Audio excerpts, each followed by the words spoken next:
오늘 우리에게 주시는 하나님의 말씀은 예레미야 51장 41절에서 53절까지의 말씀입니다. 슬프다, 세상이 함락되었도다. 온 세상에 칭찬받는 성읍이 빼앗겼도다. 슬프다, 바벨론이 나라들 가운데에 황폐하였도다. 바다가 바벨론에 넘치며 그 노도 소리가 그 땅을 뒤덮었도다. 그 성읍들은 황폐하여 마른 땅과 사막과 사람이 살지 않는 땅이 되었으니 그리로 지나가는 사람이 없도다. 내가 배를 바벨론에서 벌하고 그가 삼킨 것을 그의 입에서 끌어내리니 민족들이 다시는 그에게로 몰려가지 아니하겠고 바벨론 성벽은 무너졌도다. 나의 백성아, 너희는 그 중에서 나와 각기 여호와의 진노를 피하라. 너희 마음을 나약하게 말며 이 땅에서 들리는 소문으로 말미암아 두려워하지 말라. 소문은 이 해에도 있겠고 저 해에도 있으리라. 그 땅에는 강포함이 있어 다스리는 자가 다스리는 자를 서로 치리라. 그러므로 보라, 날이 이르리니 내가 바벨론의 우상들을 벌할 것이라. 그 온 땅이 치욕을 당하겠고 그 죽임당할 자가 모두 그 가운데에 엎드러질 것이며 하늘과 땅과 그 안에 있는 모든 것이 바벨론으로 말미암아 기뻐 노래하리니 이는 파멸시키는 자가 북쪽에서 그에게 옴이라. 여호와의 말씀이니라. 바벨론이 이스라엘을 죽여 엎드러뜨림같이 온 세상이 바벨론에서 죽임을 당하여 엎드러지리라. 칼을 피한 자들이여 멈추지 말고 걸어가라. 먼 곳에서 여호와를 생각하며 예루살렘을 너희 마음에 두라. 외국인이 너희 여호와의 거룩한 성전에 들어가므로 우리가 책망을 들으며 수치를 당하여 모욕이 우리 얼굴을 덮었느니라. 보라, 날이 이르리니 내가 그 우상들을 벌할 것이라. 부상자들이 그 땅에서 한숨을 지으리라. 여호와의 말씀이니라. 가령 바벨론이 하늘까지 솟아오른다 하자 높은 곳에 있는 피난처를 요새로 삼더라도 멸망시킬 자가 내게로부터 그들에게 임하리라. 여호와의 말씀이니라. 성도여, 멈추지 말고 걸어갑시다 라는 제목의 말씀으로 은혜 나누겠습니다. 슬프다, 세삭이 함락되었도다. 오늘 본문 시작에 세삭, 이 셰샤크는 왕의 집이라는 뜻입니다. 바벨론을 가리키는 말입니다. 이 세삭은 샤카크라는 동사에서 왔는데 낮추다, 풀이 죽다 라는 뜻입니다. 왕의 집이 낮추어질 것이고 풀이 죽을 것이라는 것을 의미하고 있습니다.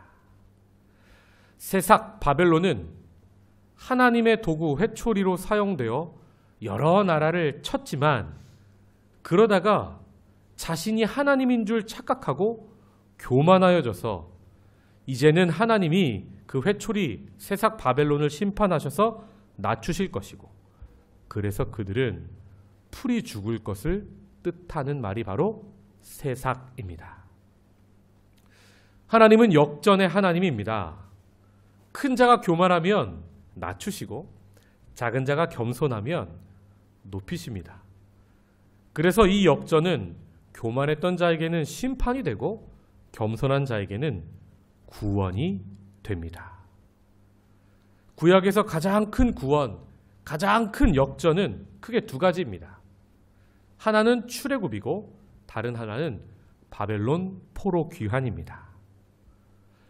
애굽은 하나님을 대적하여 교만하다가 어떻게 됩니까? 열재앙으로 심판받아 낮아졌죠. 400년간 노예 생활로 낮아졌던 히브리 민족은 어떻게 됩니까? 구원받아 높아집니다.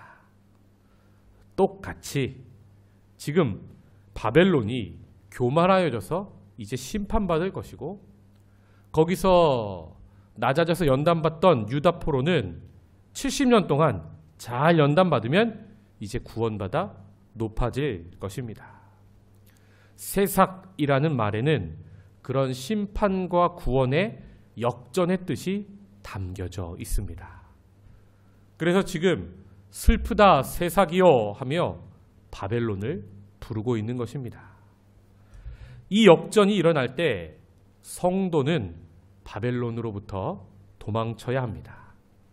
이때 성도가 주의해야 할 것이 있습니다. 첫째는 마음이 나약해지거나 소문 때문에 두려워하지 말아야 합니다. 46절 너희 마음을 나약하게 말며 이 땅에서 들리는 소문으로 말미암아 두려워하지 말라.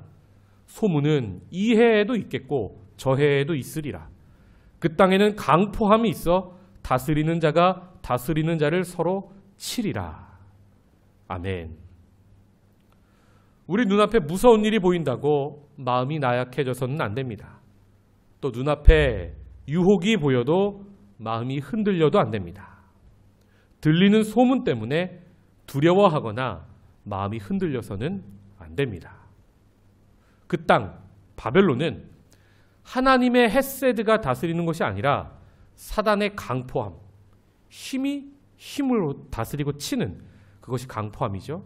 그 강포함이 다스리기에 서로 약육강식의 최정점에 서기 위해 전쟁과 다툼이 끊이지를 않습니다.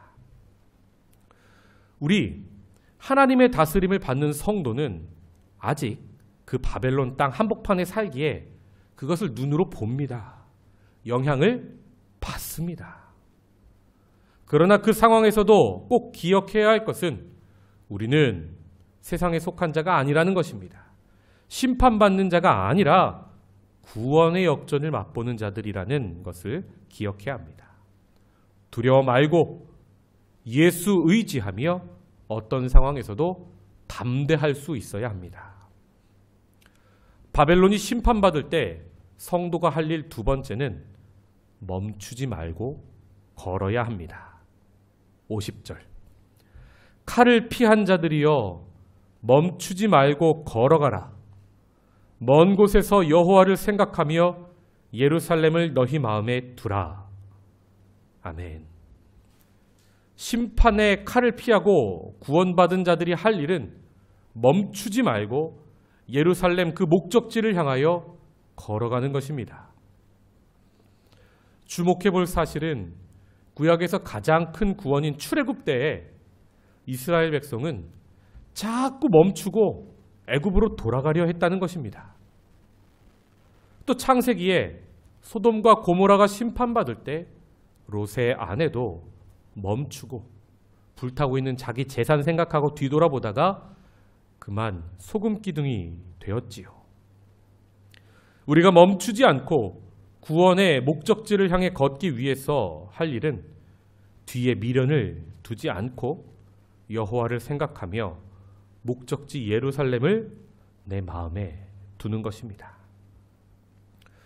성도 여러분, 성경에서 애굽 또 바벨론은 우리가 사는 세상 또 사단의 다스리는 곳을 의미합니다. 반대로 가나안, 예루살렘은 하나님의 나라, 즉 하나님의 다스림을 의미합니다. 예수의 십자가와 부활을 통해 심판의 칼을 피하고 구원의 역전을 맛보는 우리가 할 일이 무엇이란 말입니까? 하나님의 다스림을 받기 위해서 우리는 세상을 완전히 뒤로 하고 멈추지 않고 아무리 목적지가 멀어도 이 순례의 길을 계속 가야 한다는 뜻입니다. 이 세상의 소문들은 무엇입니까? 부동산이 오르네 내리네, 이 땅을 사야 하네, 저 아파트에 투자해야 되네, 어느 회사 주식이 오르네 내리네, 여당 딸이 어쨌고 야당 아들 누가 어쨌네, 이랬네 저랬네, 누가 다음 대통령이 되네 마네 하는 세상의 여러 소문이 우리 마음을 혼란하게 할지라도 우리 성도는 여호와를 생각하며 예루살렘을 마음에 두며 순례의 길을 멈추지 말고 걸어야 합니다. 세상 일에 까막눈이 되라는 뜻이 절대 아닙니다. 이 세상에 온통 마음을 다 빼앗겨서 정작 성도의 목적지를 잃어버리지 말자는 뜻입니다. 주신 말씀을 맺겠습니다. 성도여, 순례의 길을 멈추지 말고 걸어갑시다. 각종 소문과 세상의 일들이 우리 마음을 어렵게 해도 여호와를 생각하며 예루살렘을 마음에 두고 좁은 길 계속 걷는 우리 됩시다. 주신 말씀으로 함께 기도합니다. 지금 내 마음을 두렵게 하는 소문이 있습니까? 내려놓게 하시고 내 마음의 목적지가 예루살렘, 하나님의 다스림이 아닌 다른 곳은 아닙니까? 우리가 혹시 지금 롯의 아내처럼 자꾸 뒤를 돌아보거나 애굽으로 돌아가자고 반란을 일으켰던 광야의 이스라엘 백성 같지는 않습니까? 하나님, 내 마음과 내 시선이 바쁘고 분주한 세상살이 속에도 오로지 하나님만 바라보게 하시고 이 순례의 길 멈추지 않게 하옵소서.